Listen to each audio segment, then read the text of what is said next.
চলো তোমাদের সাথে বহু যুগ পুরনো একটা ভিডিও শেয়ার করব। পুজোর পরপরই করা আমার এই ভিডিওটা, কিন্তু কাজের চাপই হোক আর ভুলে যাওয়ার চক্করই হোক, আমি ভিডিওটা আপলোড করার কথা ভুলেই গেছিলাম।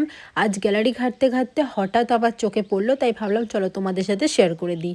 দিনটা পুজোর 2-3 দিন পর ছিল, তো সকাল থেকে বেশ ওয়েদারটা মেঘলা মেঘলা ছিল আর বৃষ্টিও পড়ছিল। এক কাপ চা খেয়ে আমি সমস্ত জুয়েলারিগুলো নিয়ে বসে পড়েছিলাম গোছানোর জন্য, কারণ পুজোর সময় যা অগোছালো হয়ে থাকে সেটা প্রত্যেকটা মেয়েরাই জানে। তো যাই হোক, গোছানো কমপ্লিট হয়ে যাওয়ার পর আমি ফ্রেশ হয়ে চলে আসি ঠাকুর ঘরে পুজো দেওয়ার জন্য। আর গাছের এত সুন্দর ফুল দেখে আমার তো মনটা এত ভালো হয়ে যায়। আর পুজো দিতে কার না ইচ্ছা করবে বলো, এত ফুল দেখলে সুন্দর সুন্দর। তারপরে গপুকে স্নান করিয়ে ভালোভাবে পুজো দিয়ে মহাদেবকেও পুজো দিয়ে ব্যাস এইভাবেই কাটিয়েছিলাম দিনটা। তারপরে সন্ধ্যাবেলা বসে বসে খাচ্ছিলাম 1 প্যাকেট কুরকুরে।